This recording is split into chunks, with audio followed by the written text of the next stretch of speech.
The reason I've members, especially witnesses. Okay, if I could get everybody's attention, members. Yep. Good. Yeah, members, witnesses. So I've called the meeting to order. The reason for I know that everybody's just settling in. The reason is we have a vote that's going to be imminent, and the bells will start ringing. As members know, it's your prerogative to allow for unanimous consent. So we would continue the meeting and then be able to vote with our apps if everybody's okay with that. I'm just looking around the room. Terrific. That will ensure that our witnesses are not held up and delayed with their time, and we're going to get our 2 hours of committee. Great. So welcome, everybody, to meeting number 109 of the House of Commons Standing Committee on Finance. Now, pursuant to Standing Order 83.1 and the motion adopted by the committee on Thursday, June 8, 2023, the committee's meeting to discuss the pre-budget consultations in advance of the 2024 budget.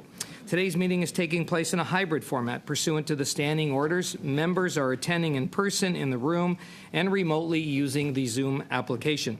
I'd like to make a few comments for the benefit of the witnesses and the members. Please wait until I recognize you by name before speaking. For those participating by video conference, click on the microphone icon to activate your mic, and please mute yourself when you are not speaking. Interpretation for those on Zoom, you have the choice at the bottom of your screen of either Floor, English, or French. For those in the room, you can use the earpiece and select the desired channel. Although this room is equipped with a powerful audio system, feedback events can occur. These can be extremely harmful to interpreters and cause serious injuries. The most common cause of sound feedback is an earpiece worn too close to a microphone. We therefore ask all participants to exercise a high degree of caution when handling the earpieces, especially when your microphone or your neighbor's microphone is turned on. In order to prevent incidents and safeguard the hearing health of the interpreters, I invite participants to ensure that they speak into the microphone into which their headset is plugged in, and to avoid manipulating the earbuds by placing them on the table away from the microphone when they are not in use. Reminder that all comments should be addressed through the chair. For members in the room, if you wish to speak, please raise your hand. For members on Zoom, please use the raised hand function. The clerk and I will manage the speaking order as best we can, and we appreciate your patience and understanding in this regard. In accordance with the committee's routine motion concerning connection tests for witnesses, I'm informed, I looked at the clerks, that everybody has been tested and everything is good. Okay, good. So the tests have been done and everything is working. So, members, just before I welcome the witnesses, we had a, excellent tour by all accounts to Atlantic Canada. We had the opportunity to be on the ground in PEI, New Brunswick, Nova Scotia, Newfoundland, and Labrador. Hear from stakeholders, witnesses, and to get a lot of great testimony for our study.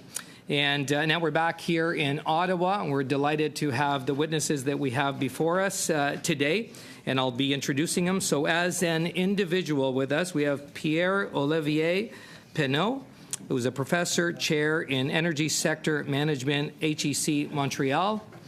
From Agri-Food Analytics, we have the Director of Agri-Food Analytics Lab and Professor at Dalhousie University, Sylvain Charlebois. Welcome. From the Alliance of Canadian Cinema, Television, and Radio Artists, the National President, Eleanor Noble, and the National Executive Director, Marie Kelly. Welcome. From the C.D. Howe Institute, the Associate Vice President of Public Affairs, Benjamin Dax. Joining us via video conference, we've got from the Center for Future Work, the economist and director, Jim Stanford. And from the Confédération des Syndicats Nationaux, we've got Advisor, Research and Status of Women, Francois Belanger, and the Treasurer, Yvonne Duceppe. So welcome, everybody, and we are going to start with, as an individual, Pierre-Olivier Penneau, please, for 5 minutes. Thank you very much. Thank you for the invitation. It's a pleasure to speak about the few things I'll be mentioning. So basically, I'll be arguing that we do spend a lot to pollute in Canada, and that's a problem. And the good news is that we can reduce this pollution by making Canadians save money and actually get richer and have a better standards of living. So I'll be providing 4 examples of such huge spendings that take us in the wrong direction, both from an economic perspective and an environmental perspective. The first example is the evolution of the fleet of cars across Canada. In 2022, Canadians spent $81 billion to buy approximately 1.5 million new vehicles. That's almost back to normal because in 2019, Canadians spent about the same amount. But what's extremely concerning is that they've been spending $56,000 for trucks on average, while a car would cost only $46,000. So basically, Canadians are increasingly buying more expensive trucks when they have access to cheaper cars. And these trucks actually will use more fuels than cars. For example, a mid-sized car like a Toyota Camry uses 6.3 liters per 100 kilometers, when an average SUV a new one will Monsieur use, Pinault, I'm going to apologize yes. for interrupting. The bells are ringing, I guess. We see the lights here in the room, and members just again for UC. Yes, to continue? Okay, thank you, and you may continue. Okay, so I was just saying that trucks like SUV, small trucks like SUV, cost more and use more gasoline than mid-sized car, for example. And then Canadians are buying increasing number of vehicles. 20 years ago, in 2020, in 2000, there were less cars per 1,000 inhabitants in Canada compared to now. So we're just keeping the fleet growing faster than the population, which basically adds in congestion, adds in pollution, and so basically we are spending for creating congestion and polluting more. That's in personal transportation. In freight transportation, there are similar concerning trends. In the last 20 years, freight truck transportation increased faster than train, for example. But all the statistics show that trains are using less energy per ton kilometer, less emissions per ton kilometer, and moving 1 ton over 1 kilometer, which is the standard unit in freight transportation, a ton kilometer, basically cost more in trucks than train. So we've been developing the freight transportation mode, truck transportation, that is actually costing more to the Canadian economy and polluting more, in addition to creating more congestion on highways, instead of investing in railways that would actually free up space on highways, cost less and pollute less. So that's my second example. My third example relates to housing. In housing, building houses requires energy, resources, and then once you have these buildings, you need to heat and air condition these buildings. And the trend in Canada, all across Canada, is that we have bigger average square footage per house over time, and less people in these houses. So the irony is that Canadians are spending more for more buildings at the time when there is a crisis in terms of housing, but there are less and less people in the average house. So that's, again, an example where we grow houses and of course we grow the energy consumption of these houses, while less and less people, because the average household size is actually decreasing over time. And again, that's an area where we spend a lot while polluting more. And the last here with you is in food. In food, we tend to like animal-based protein and food, when plant-based food is actually costing less and polluting less. So if you have, 1 kilogram of beef, for example, will cost more and pollute more than 1 kilogram of plant-based protein. So there are different habits that would need to be changed. But the truth is that we are paying more for polluting more, just because we have the ability to do so, because we are a rich country. So in conclusion, I would just say that I love wealth, I love being rich, but this this level of wealth should not be an excuse for polluting more. So we should be designing policies such as more eco-fiscality to bring Canadians to spend less on items that pollute and spend more on items that don't pollute. And there are a lot of services that could actually raise our standards of living, that could basically reduce the energy intensity of our economy while freeing up some resources to invest in more productivity and more wealth for Canadians. So I'll stop here, and I guess if I have questions, then I'll be able to answer them. Merci, Professor Pineau. And now to another professor, Professor Charlebois, please. Mr. Chair, committee members, today I am to address three key issues before the committee: carbon pricing, sales taxes on food, and the prospect of implementing a Canadian SNAP program. Let's talk about the carbon tax first. The question of whether the carbon tax serves as a convenient scapegoat for the high food prices is not the right question to ask. Instead, we should inquire, is the carbon tax negatively impacting the competitiveness of our food industry? Carbon pricing undeniably holds significant weight in Canada. Nevertheless, it is imperative that we rigorously evaluate its effects on the affordability of food for Canadians and the long-term competitiveness of our industries. Unfortunately, comprehensive analysis in this regard have been lacking, and much of what we've encountered appears to be influenced by biased narratives. The efforts of our team at Dalhousie University, consisting of 10 researchers, have shed light on the scarcity of research in this area.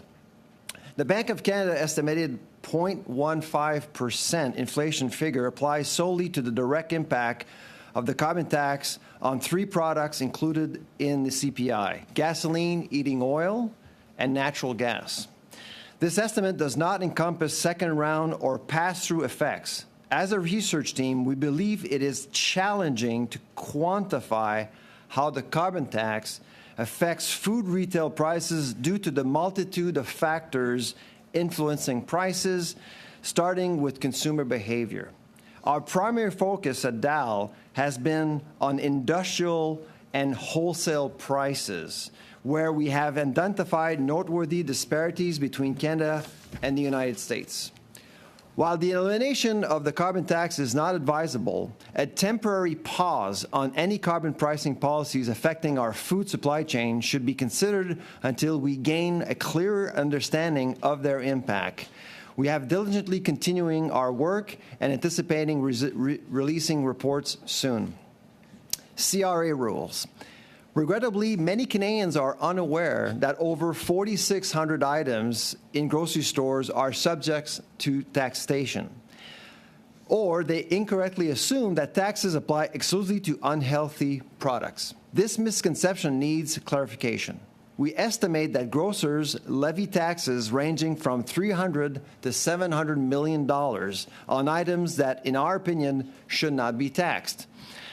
Pre-packaged healthy salads with premium price tag, Canadian-made natural bars, or increasing number of shrinkflated products are all subject to taxation. Among other examples, Ottawa can provide immediate relief to Canadians by eliminating all sales tax on groceries.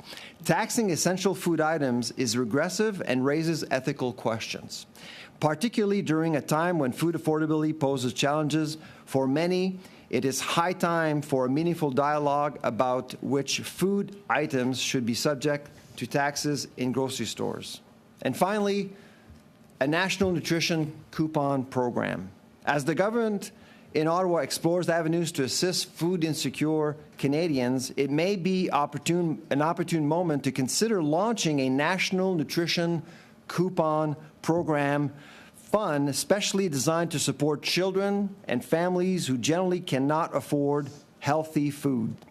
This program could resemble to the Canadian adaptation of the Supplemental Nutrition Assistance Program, commonly known as the Food Stamp Program in the United States.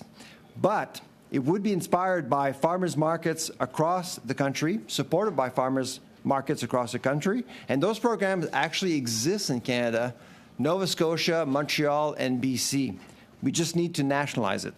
Such a program could be meticulously targeted to provide essential grocery store assistance to those in dire need.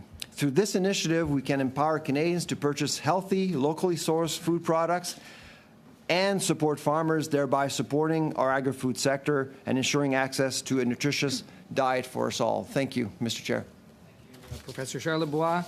And now to the Alliance of Canadian Cinema, Television, and Radio Artists. And Ms. Noble and Ms. Kelly, we'll be starting as Ms. Noble. You'll start. Thank you for the opportunity to speak on behalf of 28,000 members of ACTRA, the Alliance of Canadian Cinema, Television, and Radio Artists. For 80 years, ACTRA has been representing professional performers across Canada who bring Canadian stories to life. We play a vital role in a nearly $14 billion industry that generates 250,000 jobs a year. But we have a major problem in Canada. We do not have enough Canadian production in this country because it's not financially supported. So when U.S. studio production comes to a halt here as a result of SAG-AFTRA and the WGA going on strike, we unnecessarily suffer the consequence. We need to be more than just a service industry to the U.S.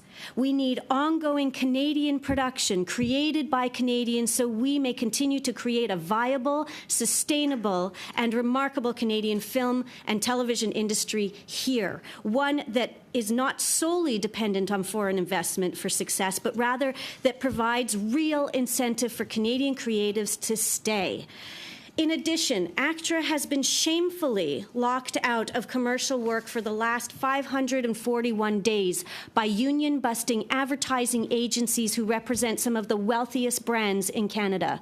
Rogers, Wendy's, Canadian Tire, to name a few.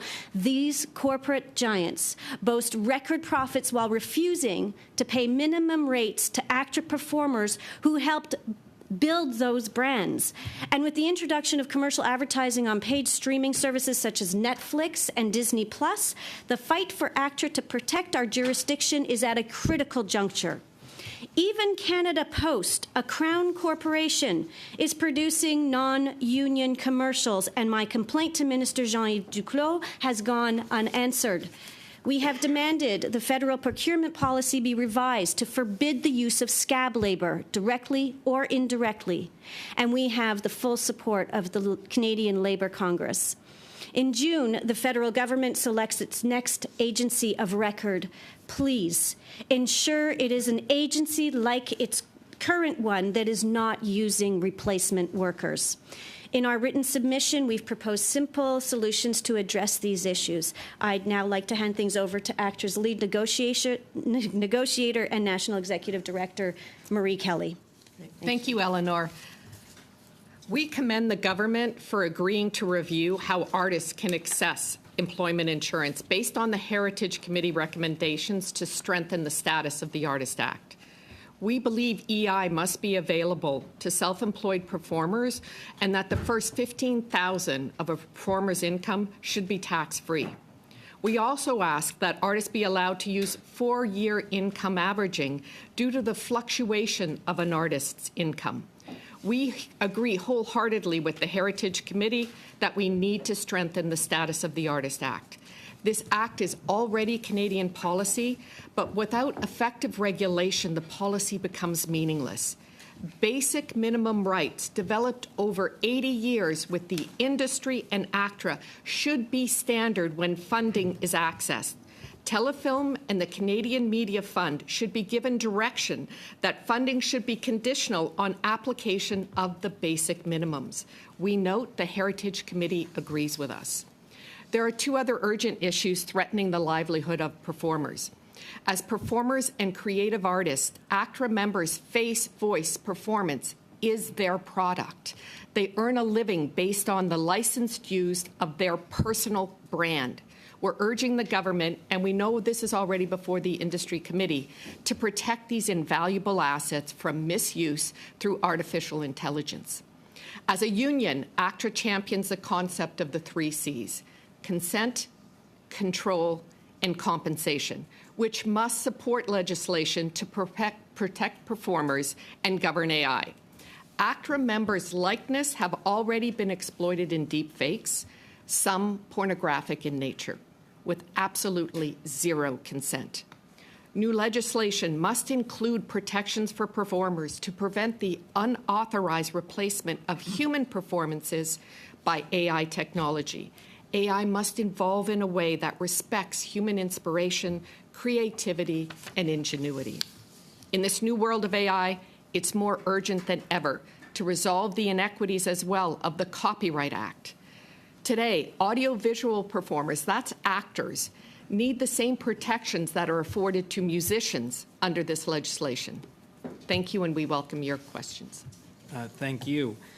And now to CD Howe Institute, Mr. Dacus, please. Good morning. Thanks for having me here. In my role at the CD Howe Institute, Canada's leading economic policy think tank, I get to take back advice from parliamentarians on what we should focus on. So I'll try to be very brief here to allow all members to dig into our submission and let us know what issues are most on your mind for us to work on. So I'll start with our motivating urgent problem behind all the work at the CD Howe Institute and our submission, which is that Canada's business investment record has been shockingly weak. A lack of investment means that Canadian workers just don't have the tools or equipment they need to be as productive as possible. And equipping our workers will mean higher real earnings and higher living standards per person. And when those are not growing, that puts many things at risk, including government revenue. Now, for every dollar of investment per worker in the OECD, a worker in Canada is only going to get about 73 cents. And for every dollar of new capital a US worker gets, a Canadian only gets about 53 cents. And this is a problem that's been getting progressively worse since 2015.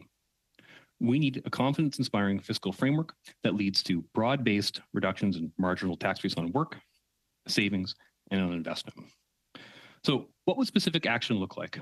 You'll see a number of suggestions in our submission that I'll summarize here and be happy to discuss further in questions.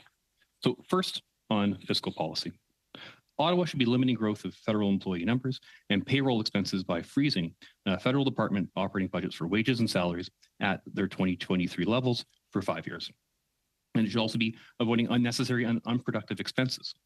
For example, the government should not be pursuing a national single-payer pharmacare program. It should be working with the provinces to achieve universal coverage, but allowing people to continue having private insurance. Ottawa should also transition federal employees' pension plans to shared risk, shared governance plans in which taxpayers bear less risk. And the government should be prioritizing funding for infrastructure projects under direct federal control, such as investments in capacity and added security for marine, rail, and air transportation and military assets. That means less direct federal spending when private investors or other levels of governments are better suited to tackling local needs. And if the government does decide to increase spending, it should fund new spending with a higher GST rate, rather than growth-inhibiting taxes in personal and corporate income taxes, or ad hoc taxes that send a signal that any potential sector might be subject to sudden taxes, because that's not how we get investment. And a robust fiscal framework is going to allow us to pursue a number of ideas outlined in our submission that I'm going to try to highlight here. So for taxes in general, we need to limit inflation's stealth tax by indexing amounts that are otherwise not updated with inflation. On personal taxes, for example, we should be implementing a benefit shield, focusing on the child tax benefit and the Canada workers benefit. This benefit shield would partly compensate workers for the loss of certain income-tested tax credits, but only the first year after they take on more work. So it's a fairly fiscally prudent measure.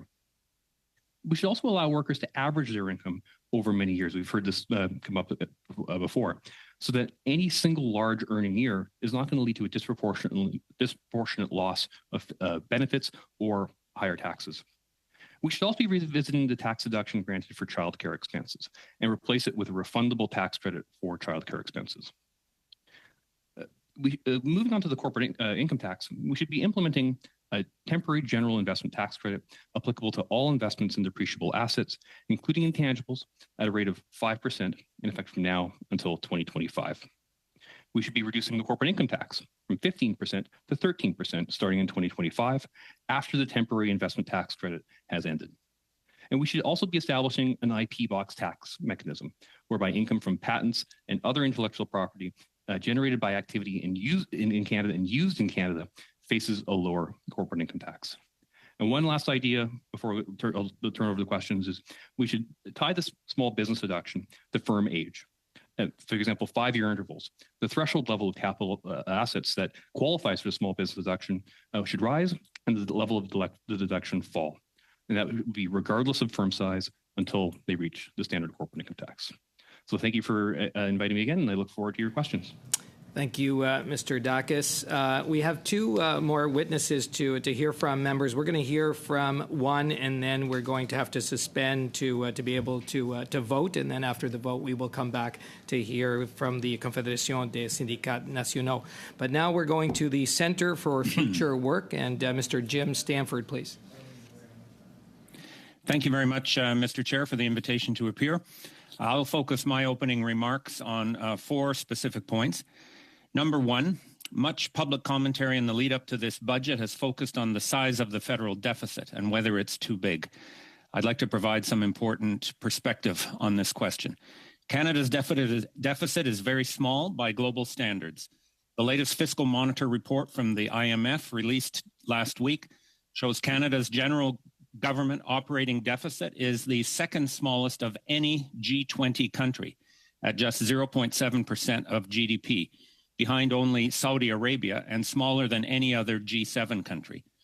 OECD data also suggests Canada's general government deficit is very small, just 0.4% this year by their estimate as a share of GDP. That's the 7th smallest of any of the OECD's 38 member countries and 1/9 the size of the average OECD deficit. The contrast between Canada and the United States on this matter is very instructive. The U.S. federal deficit is almost 10 times larger relative to GDP than Canada's, around 7% of GDP, adjusted for the cancellation of the Biden government's student loan proposal. Yet the U.S. economy grew 2.1% in the second quarter, while ours shrank. And U.S. inflation has been comparable to Canada's, in fact, now slightly lower. The combination of expansionary fiscal support in the U.S. with monetary restraint is showing that the economy can be supported more strongly while inflation comes down. The large deficits incurred during the worst stages of the pandemic, and for good reason, have almost been entirely eliminated. Canada's strong recovery from the pandemic, combined with the impact of nominal GDP growth on government revenues, have made budget repair faster and stronger than expected. And this will continue. The government is likely to outperform its official projections for revenue and other budget benchmarks in coming years. In short, while Canada faces many significant challenges at present, the deficit is not one of them. Concern with the deficit is overshadowed by more pressing priorities, supporting Canadians through the cost of living crisis, the housing crisis, climate disasters, and more.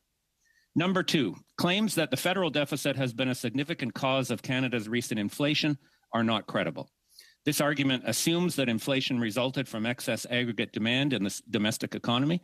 This assumption is not valid for explaining inflation after the COVID pandemic, which was driven by a combination of supply-side shocks, shortages of key commodities, consumer desperation after the lockdowns, and then an energy price shock, all made worse by unusually high profit margins collected by Canadian businesses. Canadian corporate profits reached an all-time record share of Canadian GDP in 2022, even as our inflation surged. Internationally, there is no correlation between the size of a country's deficit and its rate of inflation. Some countries with larger deficits than Canada, such as Japan, have had slower inflation.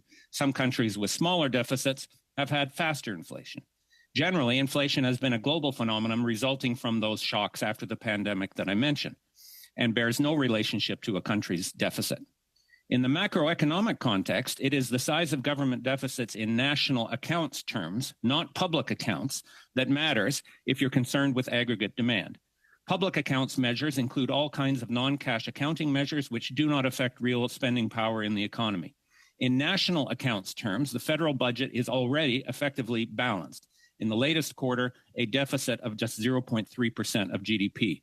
A deficit of that size can have no meaningful impact on economy-wide price trends. And what you do in this budget will have no impact on Canadian inflation going forward. Number 3, notwithstanding the lack of correlation or connection between the deficit and inflation, there are things that fiscal policy can do to help bring inflation down, as well as alleviate its consequences for the hardest hit Canadians. We should not assume that inflation is just Bank of Canada's job. Fiscal policy has a role to play as well. The federal government can reduce cost pressures that emanate from the actions of private companies. Priorities in this regard would be an ambitious expansion of affordable and non-market housing, since the housing sector is a dominant cause of our inflation today, and a national pharmacare program to bring down the price of drugs for Canadians. Continuing and expanding targeted fiscal supports for hard-hit Canadians, such as the GST credit and the Canada Housing Benefit, would help, as would incremental taxes on the profits of companies which have contributed to Canadian inflation through historically high profit margins. We've done that already for banks and insurance companies. We've also imposed a 2% tax on share buybacks, which is helpful, but too small and should be continued and expanded.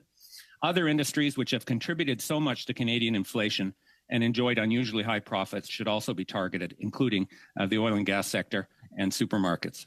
Once we agree the deficit has had no impact on post-COVID inflation, then government can fulfill its responsibility to assist in reducing inflation and its effects through new programs like those.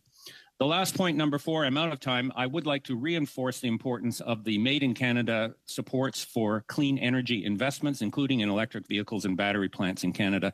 Those have had a tremendous impact on addressing investment and attracting new projects to Canada, helping to address the point that Ben made earlier about the need for more investment. Thank you for your attention. Well, thank you, Mr. Stanford. And just before we suspend, so members, we will come back. We'll hear from our final witness, and then we'll get into questions. At this time, we're suspended till after the vote. We're suspended. Thanks.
should be done is to achieve a transition. We know that we have seen the effects of climate change. We've had a terrible summer across the country. So we really need to put an end to financial support for the oil industry. We see the effect of these subsidies for businesses that are already very successful. We saw measures in the last budget, but we need targeted help for specific industries, and the federal government needs to show leadership to try to change direction when it comes to energy. Others this morning have talked about electric vehicles and batteries and so on, but what we would like to see as well is more emphasis on public transport. Regarding tax measures, in order to provide improvements, we should emphasize the ultimate beneficiaries. We need to make sure that multinationals pay an effective tax rate of 25%, not a theoretical rate, and this should also be in place for digital businesses, multinationals in that industry. And finally, we need to support the media instead of hindering them. Thank you. Thank you, Mr. Sam. Now we're going to go to members' questions for the members' witnesses. We were suspended for about 15 minutes, so it looks like we're going to be ending today at about 1:15. So everybody keeps an eye on the time. We are starting with in this round, each party will have up to 6 minutes to ask questions. We are starting with MP Morantz for no, okay. MP Hallen, it's changed on. Okay, MP Hallen for 6 minutes. Thanks, Chair. Thanks to the witnesses for being here. After 8 years of this Liberal NDP government, we're seeing in this country 1 in 5 Canadians are skipping meals. We're seeing food bank usage at record levels we've never seen before because of high taxes, and they're only growing. And people can't afford to eat, heat, and house themselves today. Mr. Charlebois, in a National Post article, you're quoted as saying that the carbon tax has made expenses go up, and there's a compounding effect with this tax into the supply chain. Could you give your opinion on, if you could break that down to what parts of the supply chain, if you can, that the carbon tax hits the supply chain the most? Thank you for the question. What we've noticed over the last few months, when you look at the CPI, a lot of attention is given to the CPI. I think it's really the wrong focus. We need to focus on the IPPI, the Industry Product Price Index. And if you look at pricing over the last, I'd say, 3-4 years, the IPPI has outpaced the CPI in food, which means that pressures are real across the supply chain, particularly in processing, transportation, and logistics. And I think that's where we need to focus on, which is why I think it's important to pause, not eliminate the carbon tax, but to pause to better appreciate what is happening with the food industry. I talk to companies and even restaurants, and they're feeling the pressure, and it's never been measured. Measuring the effects of the carbon tax on retail is impossible because of all of us. Consumers impact prices every single day. It cannot be measured. So in your opinion, we shouldn't just be looking at the fact, yes, the Bank of Canada did say carbon tax is inflationary, and it's about 1.1%, but it does go beyond that, in your opinion, correct? Absolutely. I did contact the Bank of Canada to ask for the arithmetic behind the 0.15%. And as I mentioned earlier, it only looks at 3 components of the CPI, and it doesn't evaluate the compounding effect of the carbon tax across the supply chain. And that needs to be measured. Thank you. In your opinion, could you break down what groups in our society get disproportionately hit hardest by this carbon tax when it comes to buying food? Because we see that the carbon tax does have an effect on consumers when they're buying food because prices have gone up.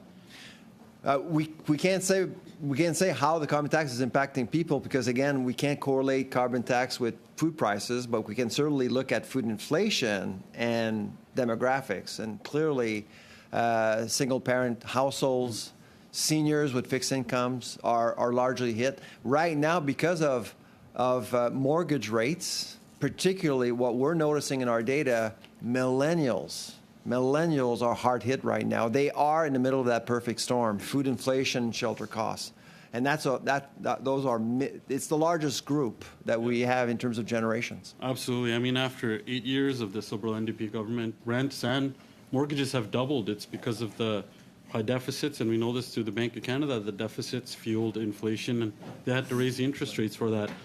Moving on, when we're talking about shrinkflation, inflation and taxes have led to obviously producers shrinking the size of the servings in their products, but prices still remain high. How prevalent is this in the foods that are healthy? So just this year, we believe that over 20 products have been shrinkflated and are now taxed because of the size of the container. And that's why we recommend that the zero rate policy that is maintained by the CRA should be revised at this point. There are so many products. In fact, I brought this one example. This is a Canadian-made, Halifax-made product made with local, carried by Sobeys and Loblaws. This product is $3.75. There's basically 5 ingredients in that bar, okay? 5. It's natural, sustainable, made with local products. You add an extra tax on that at the teller. You pay 15% more on tax in Nova Scotia. And so that's why we think that some products, a lot of Canadians think that if it's taxed, it's unhealthy. Not necessarily. This product is very healthy. I want to focus it a little bit on that carbon tax and not just specifically for food, because you made this argument with it affecting supply chain and having a compounding effect. When a single mom that you said is disproportionately affected by the carbon tax and the higher food inflation, it doesn't also factor in the fact that for her to drive her kid around to sports school, that when she's filling up her gas, that price has gone up too because of the carbon tax. Also, for her to heat her home, that cost has gone up too. So do you think that all these are factors that are also affecting those vulnerable people that you mentioned? I can't comment on other sectors. We only look at food. But the one thing we've noticed is that Canadians are actually spending less on food despite food inflation. So obviously other things which are costing more are really impacting families. So right now, a lot of families are trading down. And we just actually published a report about a month ago suggesting that almost 70% of Canadians are actually making nutritional compromises as a result of these financial pressures. Thank you, Helen. That's the time. And over to MP Weiler, please. Thank you, Chair, and I want to thank all the witnesses for being here in person and also virtually. I would like to ask my first questions here to Professor Pinault. You mentioned in your testimony some of the statistics on the type of vehicle purchases we're seeing in Canada. And we know in Canada, the vast majority of electric vehicles we're seeing purchased are in 2 provinces, in Quebec and my province of British Columbia. I was hoping you might be able to expand on why that might be the case and what lessons that might have for the rest of Canada. Well, in the case of Quebec, it's obvious that the subsidy that the Quebec government provides to buyers of EVs explain a lot. I'm pretty sure, well, I don't know exactly in BC what's the stage of, what's the subsidy the provincial government gives in addition to the federal subsidy. But I mean, the lesson is that seems to be appearing is that when you give money to people, then it will help them buying some specific types of car. I would personally not advise governments to provide more subsidies to EVs, but actually to put additional taxes on emitting cars because we need to make Canadian switch from bigger cars to smaller cars to make them save not only their own money but public money, and then raise the level of safety on roads and then decrease the amount of congestion that is activity. Because while we increase the number of cars on roads, then roads don't grow by the same amount, so we can only have more congestion, and this is hurting Canadian productivity. So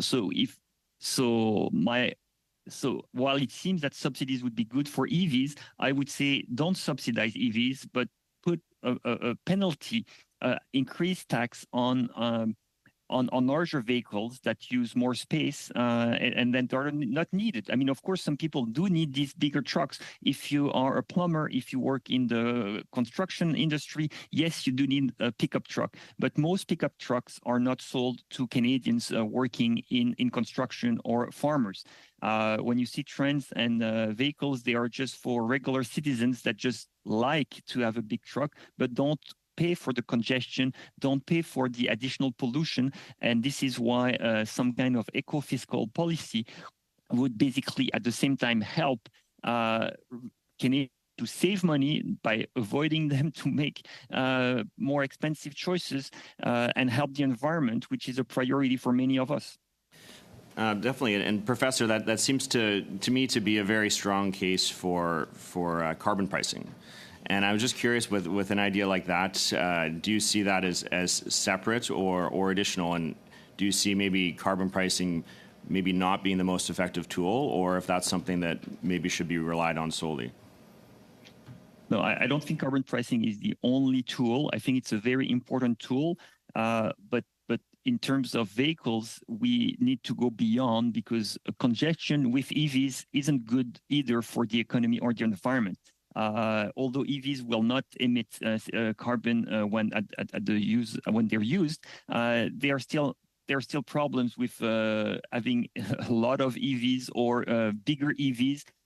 When you look at the electricity consumption of SUVs, which are like EV SUV, it will be twice the energy consumption of a regular car, which is an EV, when it's an EV. So we cannot afford at this point of time in Canada to switch to EVs and have bigger EVs electric, because that would increase the electricity consumption when we are in a situation where we cannot afford to just grow the electricity consumption to a level that we make it very hard to actually build infrastructure.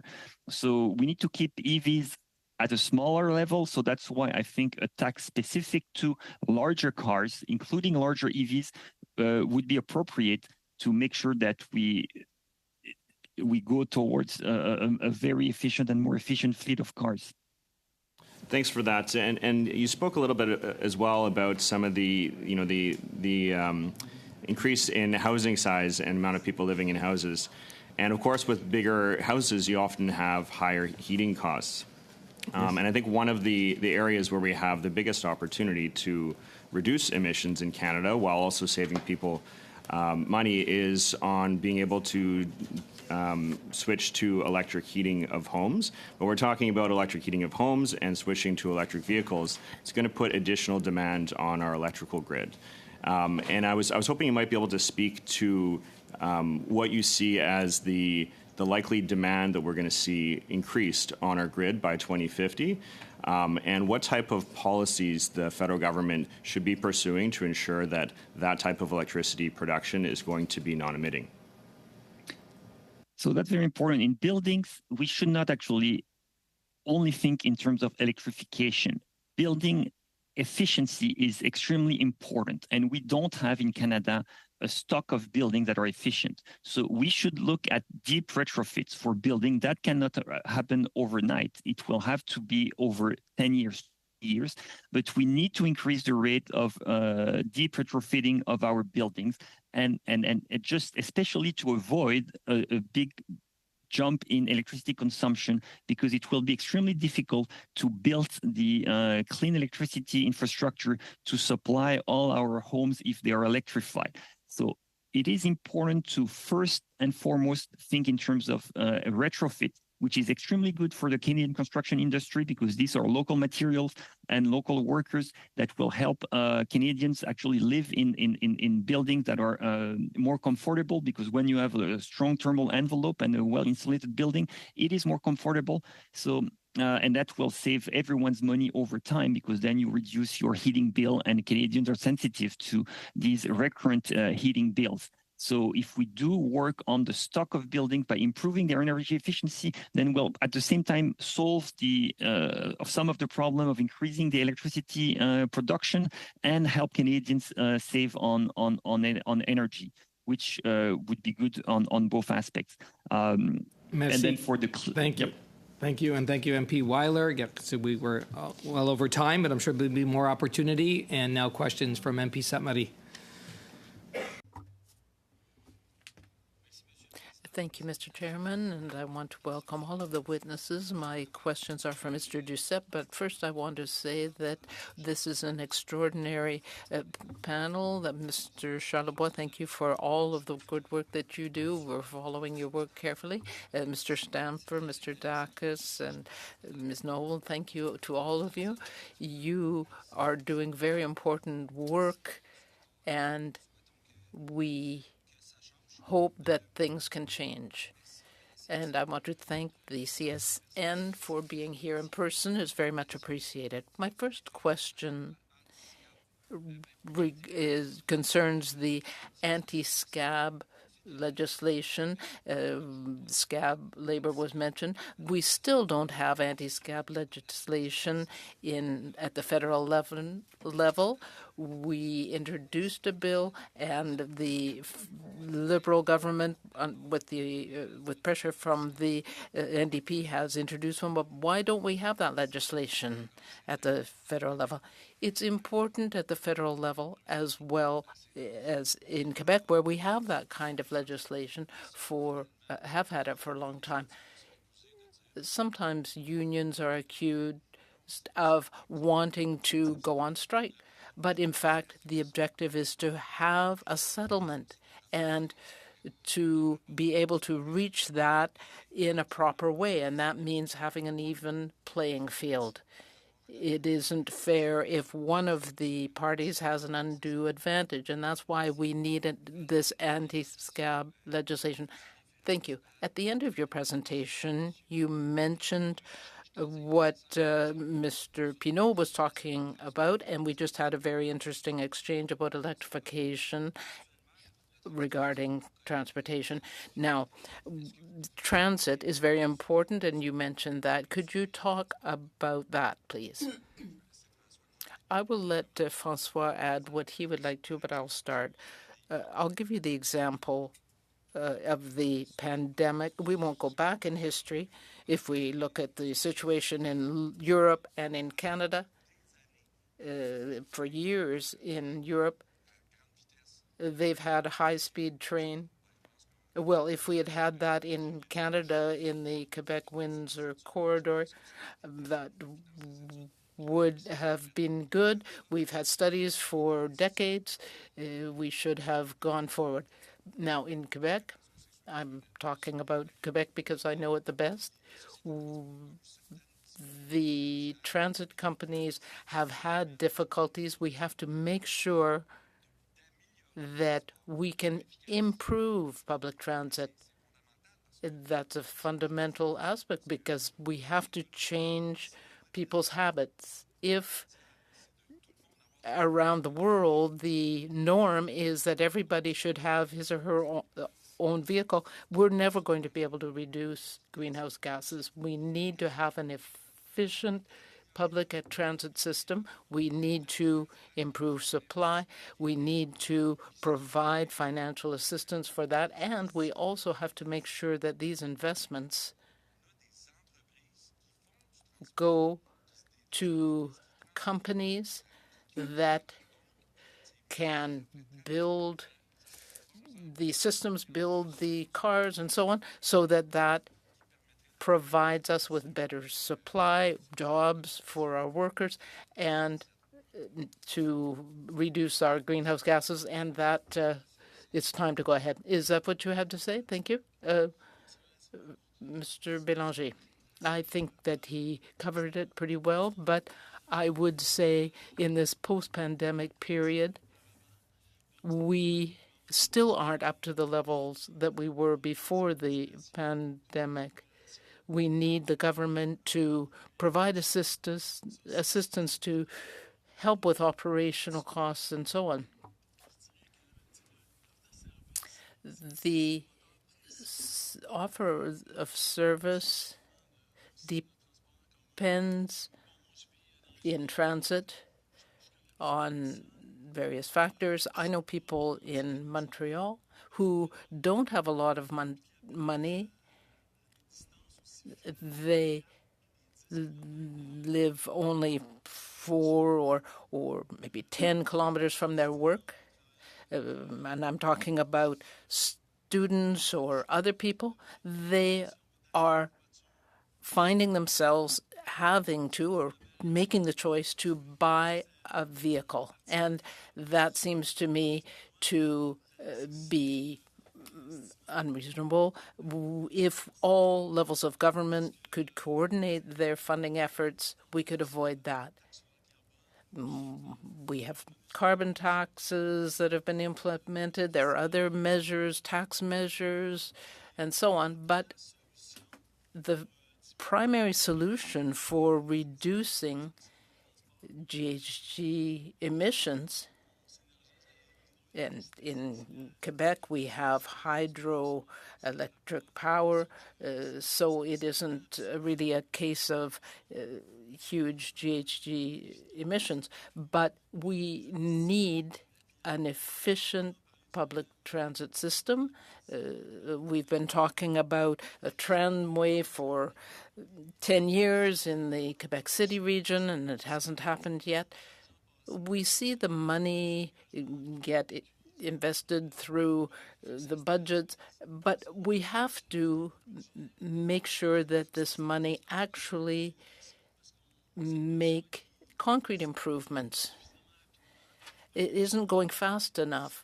Congestion and pollution are becoming worse problems all the time. Thank you.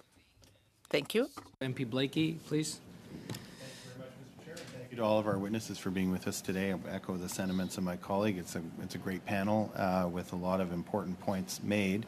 Dr. Stanford, I want to direct my initial questions to you. There's a lot of political voices in Ottawa who would say we want higher productivity. That means we need higher business investment. That means we need lower taxes. And as a political argument, it has the virtue of being simple, but it often doesn't fit the facts. And so what we've seen since the turn of the century is a drastic reduction in the corporate tax rate, outsized corporate profits, large capital reserves for large Canadian corporations, even as we see lower business investment and lower productivity. So I'm wondering if you could help provide some insight into how, despite the fact that we've had an aggressive corporate tax reduction policy in Canada for a long time, the output hasn't been higher business investment and productivity, but actually less business investment and less productivity. Thank you, Mr. Blakey. Yeah, I accept the first two links in that chain that you mapped out at the beginning. We do need higher productivity. Productivity is a virtue.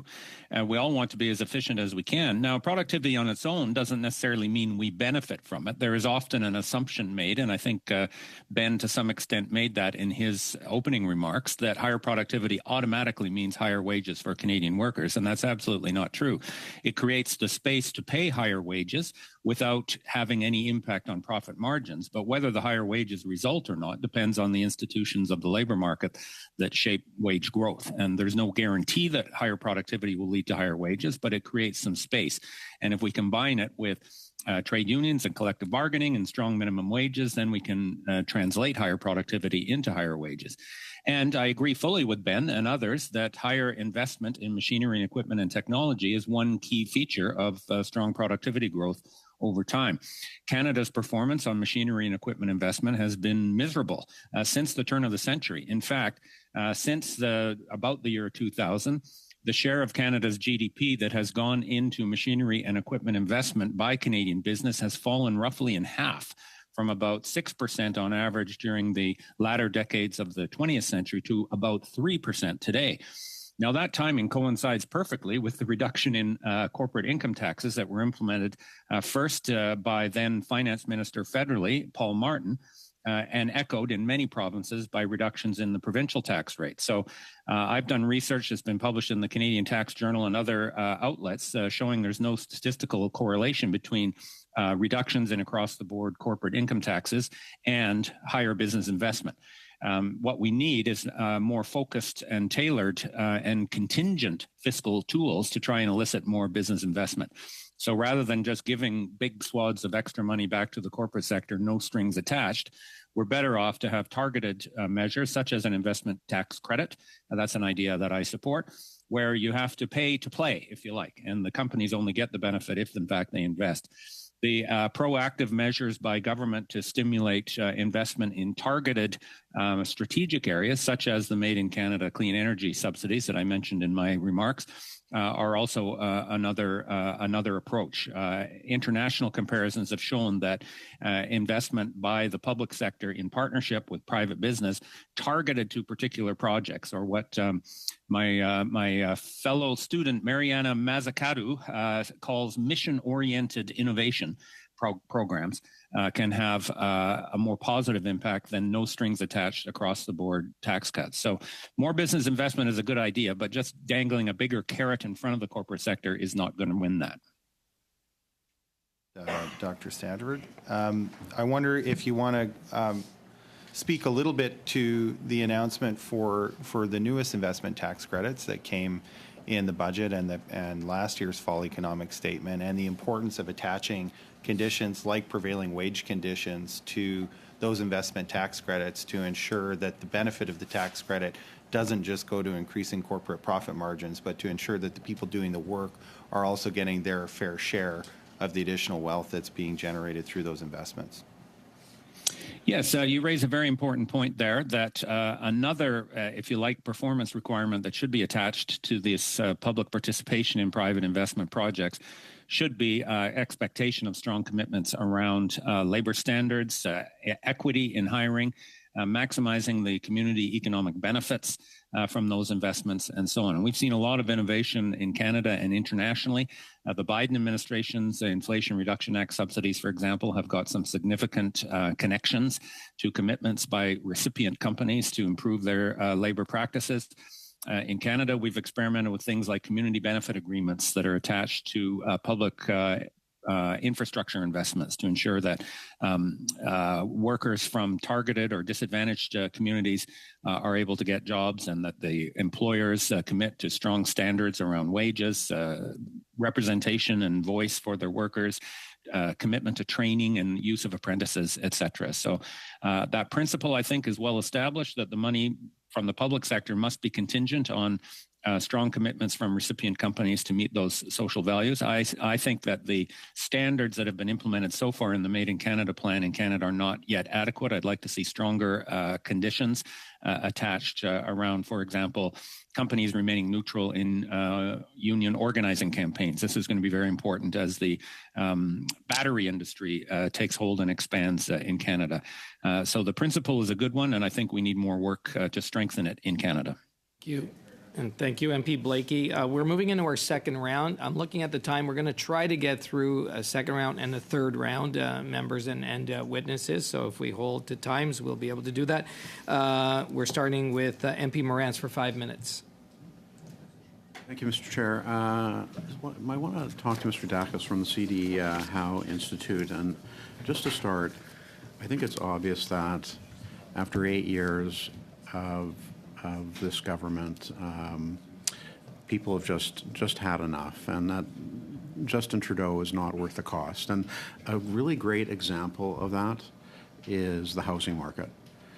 When Prime Minister Harper was Prime Minister, housing was very affordable in this country. Today, housing prices have more than doubled, mortgage interest costs have more than doubled, rents are through the roof. We heard Professor Charlebois talk about grocery prices earlier. I'm asking you this, Mr. Dacus, because just a couple of days ago you published an article about housing on the C.D. Howe's website, and I wanted to get your comment on a couple of things on the record. One of them is the fact that, for example, although the government has taken GST off new builds, the GST payable by home buyers is still in place, and the threshold is $450,000. So in reality, pretty much everybody who buys a house today is paying the GST. Is that not the case? Correct. So when those rebates were set up in the 1990s, at the time, about 90% of homes that were bought would have been above below the minimum threshold in which the GST was clawed back. So most homes at that point would have paid no GST. Now it's the exact opposite. Now you're seeing most homes, new homes sold to owner-occupiers, being subject to some GST, and 90% or so are subject to some GST. So the situation is now flipped. So we absolutely need to go back to those thresholds and update them for inflation, and that'll bring them in what the proper number would be, and what the committee should be recommending is in the range of around $850,000 for some of these thresholds. Yeah, and you're probably aware that the government has tabled a bill, C-56, that they call the Affordable Housing and Groceries Act. My contention is that it makes neither housing or groceries more affordable, which is, I think, easily and arguably justifiable. And one of the things, they hang their hat on is the getting rid of the efficiencies defense. But the reality is that getting rid of the deficiencies defense is a competition issue. It has nothing to do with addressing the immediate issues of inflation, government-driven inflation through taxation that is affecting both home prices and grocery prices. Is that not? Would you agree with that assessment? Yeah, I will definitely not nerd out on the efficiencies defense here. You can bring me back to the bill review if it comes to this committee to get into that, because the efficiencies defense applies economy-wide. Potential mergers could have taken advantage of it. Now there's lots of views in terms of what to do with the efficiencies defense. I think one of the consensus views among the CD House to Competition Policy Council members, a number of them recommended not getting rid of it entirely, but making it a key factor. And there's more work to be done on this, but fully removing it wouldn't have been my recommendation. There are middle ground steps that the government could have taken. Professor Charlebois, in your article this spring, you talked about the terrible, essentially, inequality given to businesses with respect to the carbon tax. So, and I think you reiterated the CFIB's position on this, who basically said, the Liberals have argued, well, most people get back more than they pay. But when it comes to the millions of small businesses across this country, that's not true at all. In fact, I think you said in your article that small businesses pay about $8 billion in the carbon taxes and got back about $35 million. Are you still of that opinion? Thank you for the question. The reality is that we do import foods from abroad, and those foods aren't subject to our carbon price policy. If you look at Loblaws, for example, 80% of the food that Loblaws will sell is imported from elsewhere, which actually is making, and this is really the argument that we're trying to make here, which would make our processing sector less competitive. And this is a company with 10 employees, led by a wonderful female CEO in Halifax, struggling to make things happen. I can name many companies in Canada, SMEs, trying to compete against other companies. It's not a level playing field, unfortunately. And I think we need, and again, I'm not suggesting we should scrap the tax, because I think it's actually an important policy for Canada to fight climate change, as far as I'm concerned. But when it comes to food affordability and food security, I do think we need to evaluate this picture way more than what we're doing right now. Thank you. Grants, and now to MP Zarowitz, please. Thank you so much, Mr. Chair, and I want to thank all the excellent testimony that we've heard today. My first couple of questions are going to be to ACTRA. Thank you so much for being here. I'm very blessed in my riding to have so many people within the arts and culture sector, but I know that I'm not the only, that they are prevalent right across our country. And I'll say to you, I never forget the importance of arts and culture to our economy, to jobs, to us sharing our stories, to us having a better understanding of each other and a way of bringing our country together. So thank you. You were very clear in terms of what you wanted us to do around improving economic circumstances, copyright law, and AI, and I really want to say I appreciate that. You had mentioned the Online Streaming Act, and so I wouldn't mind just asking a quick question on that. I know it's estimated to generate around $1 billion for Canadian creative sector. Can you maybe talk a little bit about how you see the impact of the Online Streaming Act on the sector in terms of Canadian production and jobs? Yeah, thank you for that question. And we have long talked about the importance of Canadian content and the importance of ensuring that we have the appropriate tenets in place in order to protect Canadian content. I'm very pleased, and thank you to the government and all those involved in ensuring that we got the Broadcasting Act revised, and now we're going through the policy process of that, and you will hear our voice again saying it's really important to make sure that we protect the Canadian content proponents of that, the tenets of that, so that we ensure we have a good economic driver here in Canada for our own work. Eleanor talked about the fact that we have a lot of work that comes to Canada. We appreciate the work coming from streamers. We call it service work.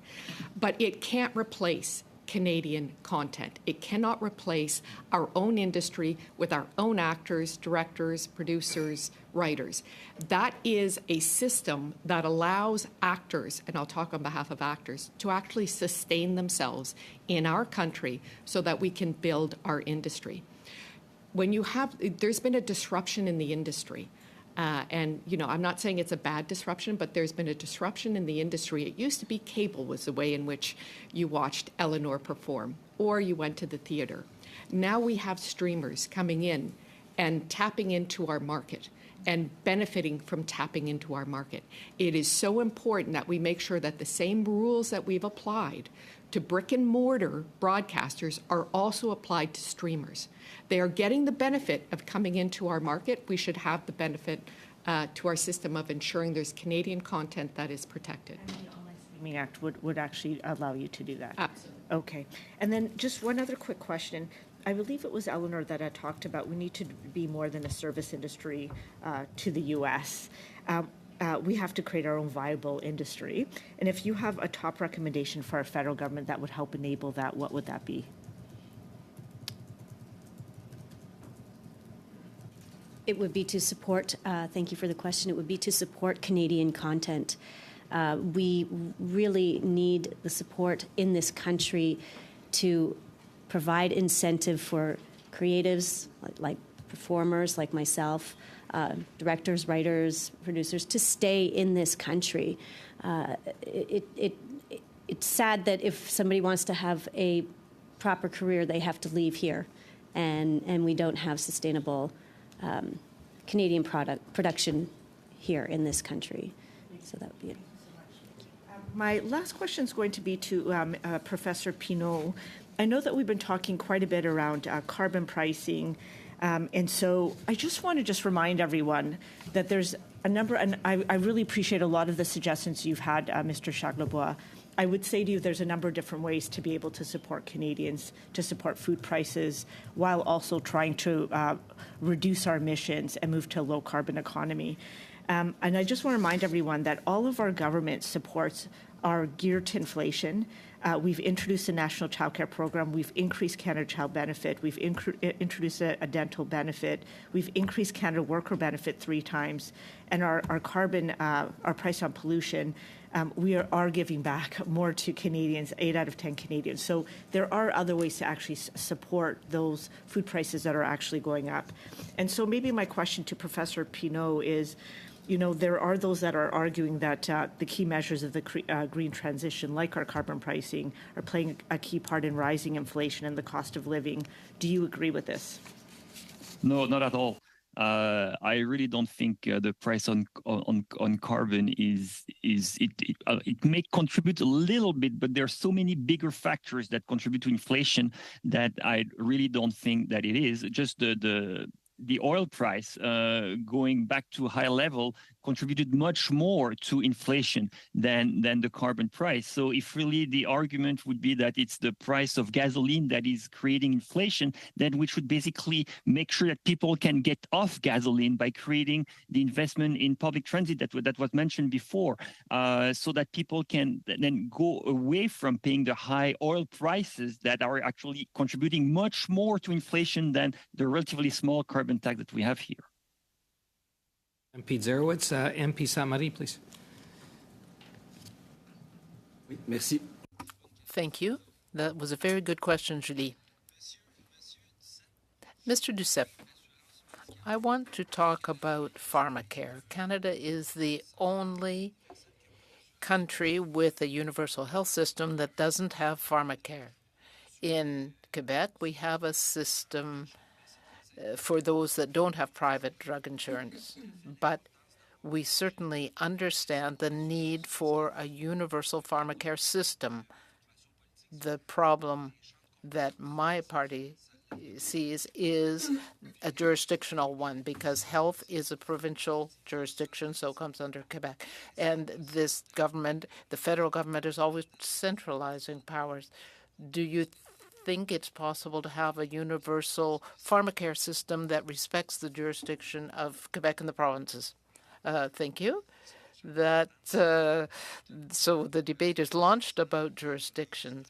At the CSN, we would like to see a universal publicly funded system. We're still part of Canada, so we're talking about a coast-to-coast system that everyone has access to. We feel that's the best system. I understand the problems with jurisdictional powers, and certainly with the name that I have, it's something I understand very well. But we have to make sure, and this doesn't mean, or rather it means that in Quebec as well, we have to raise this issue. In Quebec, the system is not perfect. It's a hybrid system. And so workers, for example, who have collective private insurance, see their premiums going up unreasonably, continually. Every time there's a renewal of the plan, there are higher premiums, and that is creating problems for them. So we see that problem, and we need that corrected in Quebec. It may help us to put pressure on Quebec and get something that is more comprehensive there.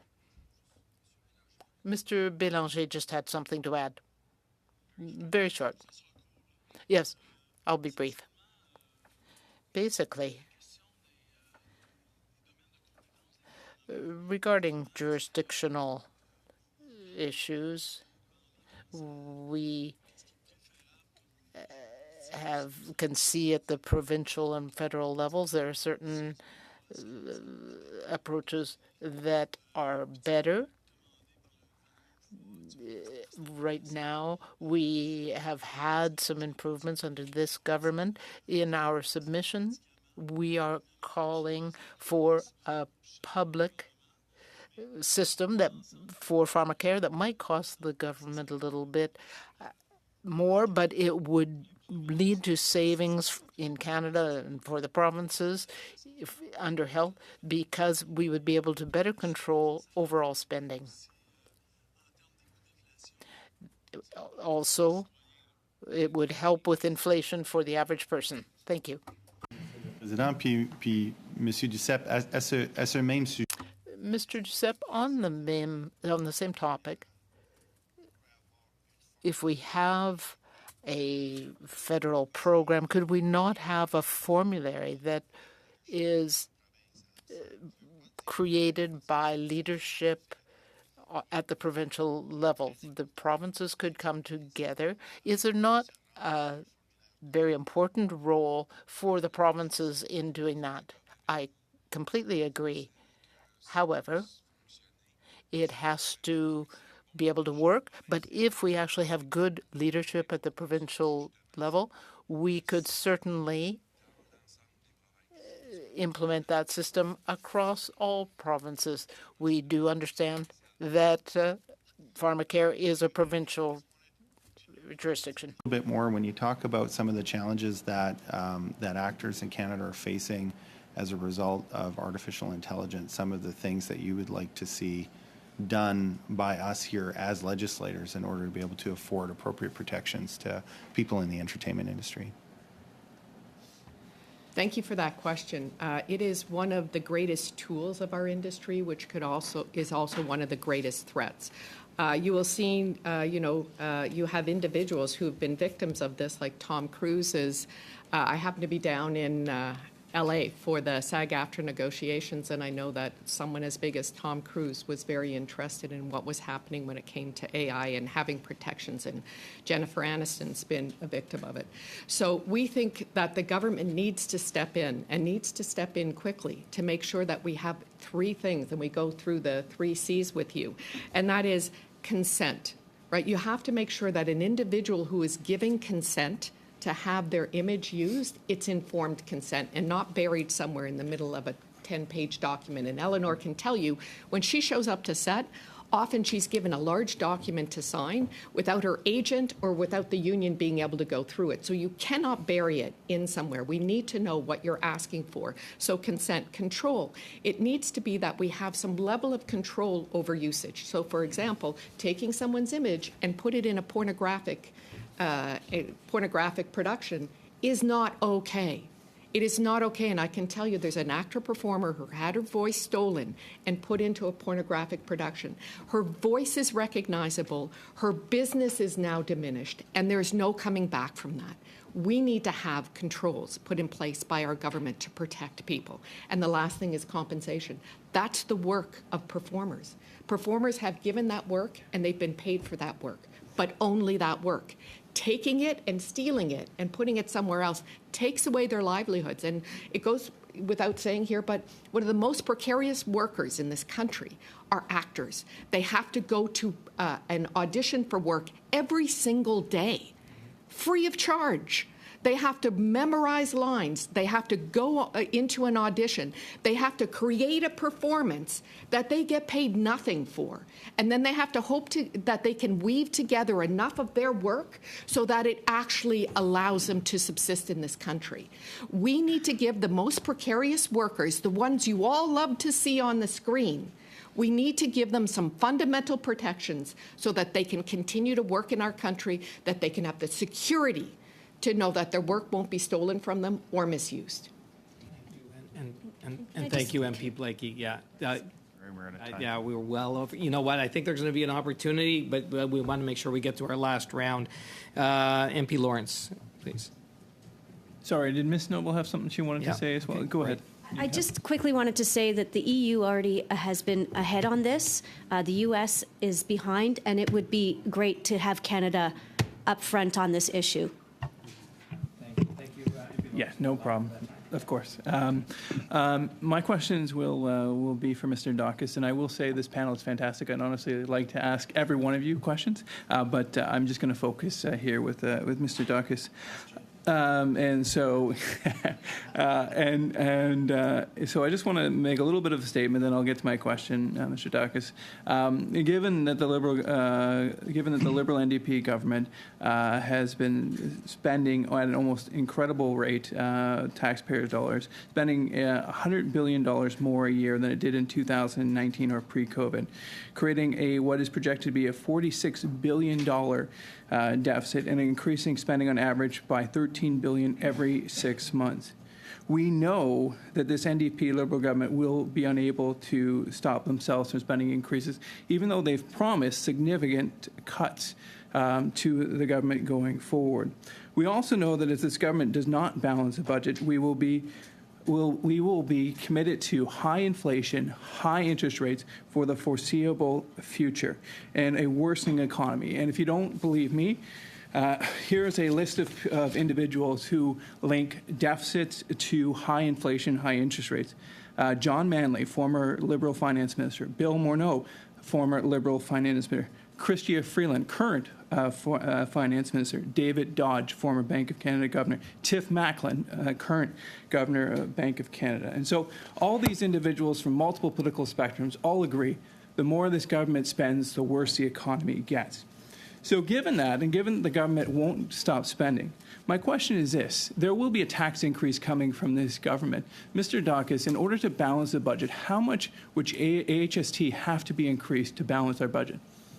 Sure. So what we do at the CD House is we take a look out to the future.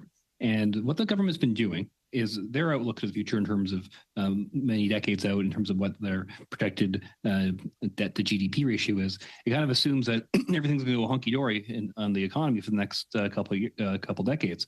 But we all know that's not true. We all know that a recession is probably going to come at some point in that period.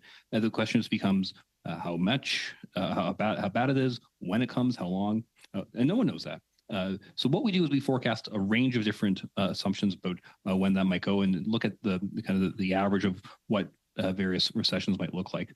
And looking out many years from now, in order to keep under a reasonable assumption about what kind of the recessions we might face in the future, just to get our debt to GDP down back to our pre-pandemic level, we're looking at needing to increase the GST rate by 2%. And if we're looking to pay back our COVID, all of the debt taken out during COVID, GST of 4%, or GST that's 4% higher. Thank you very much. So we'd be looking at a significant tax increase if, in fact, the spending is not under control, perhaps up to as high as 4% increase in the HST, because we know that this government, even though they have committed to actually significant spending cuts, that likely won't happen, and that hasn't been the track record, as they've spent $13 billion every 6 months. And so we're either looking down a future of high inflation, high interest rates, and or increases in taxes. Is that a fair summation, or would you disagree with that? Well, I think we also have to keep an eye out for potentially very expensive programs. We saw the start of the dental program, which, when you look at the way that this is laid out, with being a federal-led program, enormously expensive. And that's going to be potentially very much overshadowed by a pharmacare program, especially if we see one that's fully single payer paid by the government. We're looking at potentially very large costs in the future. And if the government's really committed to these kinds of major increases in spending, it really, in order to keep the fiscal forecast and the chance of a debt to GDP spiraling out of control, we need to see it come to the table with matching revenues. And the best way to pay for some of these long-term social costs is really with the GST. And thank you, MP Lawrence. And now to MP Thompson. Thank you, and thank you to the witnesses. It really is quite a tremendous level of expertise, and I'm sorry I can't ask questions of all of you, but I would like it to begin with you, Mr. Pineau, and begin with a statement from the Ecofiscal Commission, Canada's Ecofiscal Commission, and they stated that carbon pricing will achieve emission reduction outcomes at a lower economic cost than other policies. Do you agree with this? Yeah, absolutely. I don't think it's the only tool, but it's a key tool. It's a very important tool, and it's a very efficient tool. Thank you. So somewhat the same idea around the cost of climate damage, and I mean that across all sectors. So we know that climate damages are costing the Canadian economy, and certainly I would argue that there's an impact from this on affordability. Investing now in proactive adaptation measures can cut the cost of many of the climate damage. How is Canada doing both on the adaptation policies in preparation for climate damages going forward and the mitigation policies to reduce emissions? Well, sadly, I think we're doing very badly. As I explained, we are spending a lot of money on continuing the same system that pollutes and actually impoverish us. $81 billion in last year was spent on individual cars to basically increase the fleet of cars, increasing congestion in our streets, increasing the amount of gasoline consumption because people are buying trucks instead of cars just because they like it. And I understand why they like it, but the problem is that our future is at threat because of climate change. We are in deficit. Some people have a hard time buying food, but some people like it to have a bigger car. And then they spend $10,000 more on a truck compared to a car. And that's for 1.5 new vehicles. So we are doing very badly because the investment we're making into polluting isn't made into actually getting us in a path where we will be more resilient in a changing climate and less dependent on oil. And so we're not spending the money where we should spend the money. We continue spending the money on urban sprawl in wet areas. We're destroying ecosystems to build new homes when, as I said, the average size of homes continue to increase. So we have actually a crisis of empty spaces in Canada because we have empty rooms because people like to have big rooms. So at the same time, there's an irony and a big paradox because at the same time where some people have a hard time affording a house, we have a lot of empty rooms in our buildings. And then so there should be some kind of eco-fiscal solution policies to make people either rent some rooms in their big homes so that they can actually free up, use the space they're not using now. And if they don't want to rent or share, basically they would have to pay higher taxes to help building sustainable houses. Thank you. I just wanted to actually draw from a couple of those comments. So you're talking about, I think you referenced the paradox, and I absolutely agree, and the need for the eco-fiscal policy. I think I've also read that you referenced the paradigm shift that's needed across, obviously, government, all of society, to realize the urgency of a climate crisis. Would you speak on that? Well, the urgency. L'urgence est là. Mais j'aimerais revenir sur l'urgence climatique qui doit nous pousser à agir. C'est aussi une urgence des dépenses. Nous dépensons dans le mauvais sens et nous gaspillons de l'argent sur la pollution et sur des activités inéconomiques. Lorsque l'on met davantage de véhicules sur la route, nous créons des embouteillages qui nuisent à la productivité. Le Canada a l'indice de productivité le plus faible au monde. Donc nous créons moins de PIB par unité d'énergie consommée. Pourquoi? Parce que les prix énergétiques chez nous sont faibles. Nous avons beaucoup d'énergie, mais le résultat est un manque de productivité. Nous avons parlé des problèmes de productivité au Canada qui sont liés à la quantité d'énergie que nous consommons pour créer des richesses parce que nous n'investissons pas dans les équipements d'amélioration de l'efficacité qui mènerait à davantage de productivité. Il faudrait aider les entreprises canadiennes à consentir les investissements qui les rendraient plus productives. Il n'est pas question que de l'urgence climatique, mais il faut aussi rendre la société plus efficace. Merci beaucoup. Merci beaucoup, Monsieur Thompson. Nous allons passer à Monsieur Khan. Bienvenue à notre comité. Vous avez 5 minutes. Merci, Monsieur le Président, et merci à tous les témoins qui sont ici avec nous aujourd'hui. Merci d'être ici et en ligne. Après 8 ans de ce gouvernement, les agriculteurs sont énormément punis. Je représente une circonscription où il y a beaucoup d'agriculteurs qui fournissent un travail formidable pour leur famille. Professeur, vous avez parlé du rôle des agriculteurs dans la baisse des prix de l'alimentation et rendre l'épicerie moins chère pour les Canadiens. La taxe carbone punit nos agriculteurs. Nous l'avons vu. Les agriculteurs payent davantage pour chauffer leurs installations et sécher leurs céréales et faire fonctionner leurs exploitations. Un projet de loi au Sénat est en train d'être étudié Le projet 234, pensez-vous que l'élimination de la taxe carbone aurait des répercussions positives pour les agriculteurs? Merci pour la question. Le projet de loi C-234 doit être adopté, à mon avis. C'est quelque chose de très important pour l'agriculture. Taken care of by Parliament right now. Parliament is giving attention to farmers. The forgotten child in the supply chain is manufacturing, I think. And that's kind of the point I'm making here. We're talking a lot about retail prices. We're talking a lot about farmers. There is some attention given to farmers, but I think what we need to do, and this is where the wealth is created in agri-food, processing, manufacturing, that's where the innovation occurs. And there are a lot of SMEs in Canada, and including in food service, that are really struggling right now due to higher costs. To operate a business now is much more expensive than before.